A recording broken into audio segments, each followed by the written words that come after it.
The smartest person in the room is usually the quietest one. You've noticed it. In meetings, in arguments, in conversations where everyone is falling over themselves to be heard, there's always one person who barely speaks. And when they finally do, the room shifts. Everyone goes quiet. Because what they said in 10 words just ended an argument that's been going on for 20 minutes. You probably know someone like that. Maybe you want to be someone like that. But here's the real question. Is that silence wisdom? Or is it something else entirely? Because there's a version of staying silent that comes from strength. And there's a version that comes from fear. And most people don't know which one they're living. I'm going to show you the difference. And it starts with the most misunderstood virtue in all of philosophy. Let's be honest about something uncomfortable. Most of us talk too much.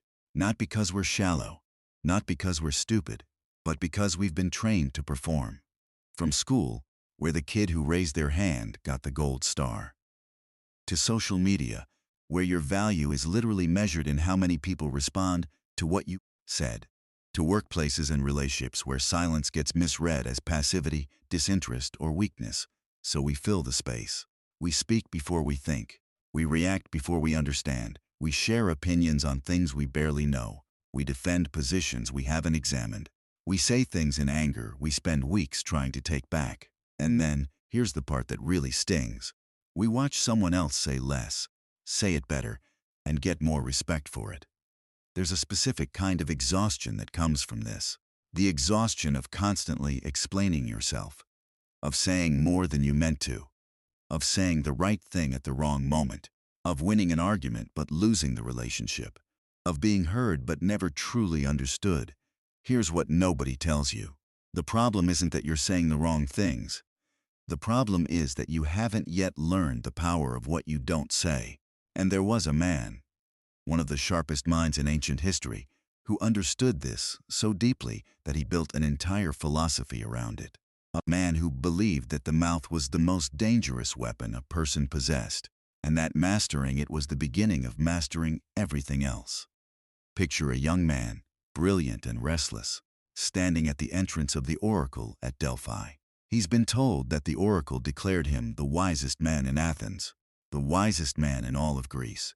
And this troubles him deeply because he knows with absolute certainty that he knows nothing. So he does something unusual. Instead of accepting the title, he goes looking to disprove it. He seeks out the politicians, the men who speak loudest, most confidently, most eloquently about governance and truth. He listens carefully. He asks questions. And beneath their confident words, he finds nothing, just the performance of knowledge, the costume of wisdom without the substance inside it. He seeks out the poets and artists, the creative minds who move people with language and beauty. He asks them to explain what their work means, what truth they were reaching for, and they cannot tell him. They produce beauty without understanding it.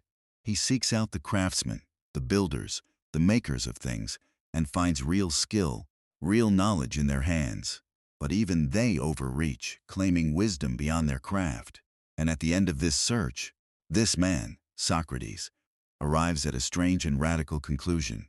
The only true wisdom is knowing that you know nothing. And here is what made Socrates the most dangerous man in Athens. Not his arguments, not his logic, not his legendary ability to dismantle anyone in debate. It was his silence between words. His willingness to sit with a question rather than rush to an answer. His refusal to speak until he had something worth saying. They eventually executed him for it. Not for being loud, not for starting a revolution, but because a man who asks better questions than you can answer is more threatening than any army. Think about what that means for a second. So what did Socrates and the great thinkers who followed him actually understand about silence that the rest of us keep missing? First, they understood that most speech is noise, not signal. The Stoics, who came after Socrates, were brutally clear about this. Epictetus wrote, "We have 2 ears and 1 mouth so that we can listen twice as much as we speak." Marcus Aurelius kept private journals, specifically because he understood that the thoughts most worth keeping were rarely the ones worth broadcasting. They made a sharp distinction between words that illuminate and words that merely fill space. Here is the modern translation of that. Every time you speak from reaction rather than reflection, you're producing noise. And the world is already drowning in noise. The person who produces signal, who speaks rarely, precisely, and only when they have something that genuinely adds, becomes magnetic, becomes trusted, becomes the person the room waits to hear from. Second, they understood that silence is where thinking actually happens. There is a reason Socrates walked, why Marcus wrote before dawn, why the great minds of history built deliberate solitude into their days. Because thinking, real thinking, not the anxious recycling of existing beliefs, requires quiet. Here is what the research confirms about this. The human brain processes information through a network that activates most powerfully during rest and silence. It's called the default mode network. It's where insight lives, where connection between ideas happens, where your best decisions actually get made. Every time you fill silence with stimulation, your phone, noise, chatter, you're interrupting the very process that would make you sharper, clearer, and wiser. The intelligent person stays silent not because they have nothing to say, but because they understand that saying nothing is often where the best answers come from. Third, they understood that words spoken in haste carry the heaviest cost. This is the one that will follow you if you let it. Socrates was relentless in his questioning, not because he liked winning arguments, but because he understood that words create reality. The promise made carelessly becomes a trap. The opinion shared before it's examined becomes an identity you're now stuck defending. The reaction expressed in anger reshapes a relationship permanently. The Stoics called this logos, the idea that language isn't just communication, it's construction. Every sentence you speak builds or destroys something: a career, a friendship, a reputation, your own self-understanding. They treated speech the way a surgeon treats a scalpel, with absolute intentionality, because the power to heal and the power to harm are identical. Fourth, and this one cuts deepest, they understood that silence reveals intelligence that speech conceals. Here's the paradox that will sit with you. The more certain someone sounds, the less they often know. True expertise comes packaged in nuance, in qualification, in the admission of complexity. The person who has genuinely grappled with a hard question speaks slowly, carefully, with room for being wrong. The person performing expertise speaks fast, with volume and false confidence. And most of us, because we've been trained to mistake certainty for competence, reward the performer and overlook the thinker. Socrates understood this. He knew that the loudest voice in the room is almost never the wisest, and he built a method, the Socratic method, designed not to answer but to question, to pull the truth out through careful, patient silence punctuated by precise questions. That method is still taught in every law school in the world, 2,500 years later, because it works. So how do you actually build this? How do you go from someone who speaks from reaction to someone who speaks with intention? Lesson 1. Introduce the 3-second rule. Before you respond to anything charged, a criticism, a provocation, a question you feel urgency to answer, pause for 3 full seconds, not to think of something clever, just to interrupt the automatic reflex. In that pause, ask one question: does my response add something real, or am I just filling space? You'll be shocked how often the honest answer is the second one. Lesson 2. Let questions do the work your opinions can't. Socrates almost never stated his view outright, he asked. And through asking, he revealed more, learned more, and changed more minds than any argument could. The next time you're in a disagreement, try replacing your counter-argument with a genuine question. What makes you see it that way? What would change your mind? What do you think is missing from my view? Questions disarm. Statements defend.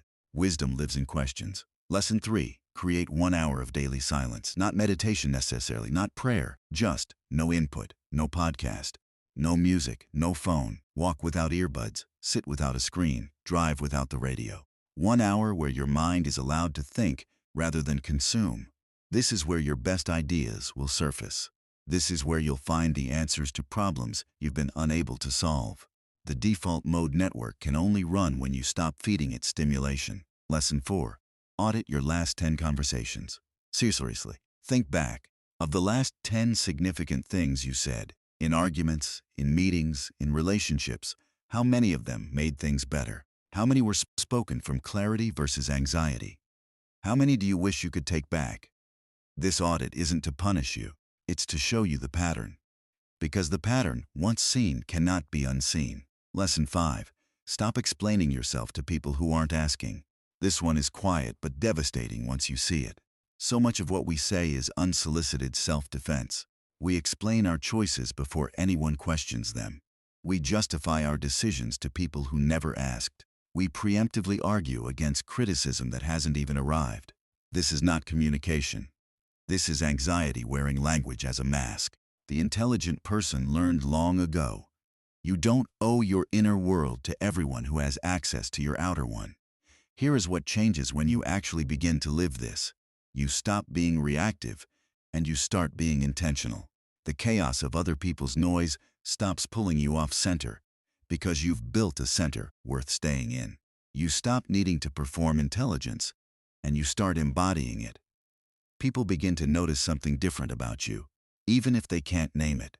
It's the quality of presence that comes from someone who is genuinely listening, genuinely thinking, genuinely here. You stop leaking energy through careless words, and you start conserving it for things that matter. Because here's what nobody says about people who talk constantly. It's exhausting. Not just for the people listening, for them. Every careless word costs something. Every argument that didn't need to happen.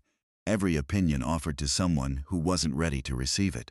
Silence is not empty, it's loaded, and perhaps most powerfully, you stop being afraid of what you don't say. Because you've realized that the most important conversations you'll ever have are the ones happening inside you. And those conversations require quiet to be heard. Socrates was given a choice at his trial. Recant everything. Stay quiet, walk away. Live. He chose words instead. Carefully chosen, precisely delivered, completely true words. And he died for them. But here's the thing. He chose when to speak. He chose what to say. He chose to make his words mean something, even when it cost him everything. That is not the silence of fear. That is the silence of a man who understood that words, when they finally come, should land like thunder, not scatter like rain. The intelligent person stays silent, not because they have nothing to say, but because they've learned something that takes most people a lifetime to grasp. Your silence is not your weakness, it is your undrawn sword. And the world will always wonder about a person who hasn't yet shown what they're capable of. If this video made you want to think before you speak, even once, then something real just happened. Subscribe to this channel, because every week we take the deepest wisdom in human history and translate it into something you can actually use in your life today. Hit that subscribe button, turn on notifications, and share this with one person in your life who you think speaks less than most, because they probably already know what we just talked about. Come back for the next one, because what's coming next will make you rethink something you've been saying about yourself for years.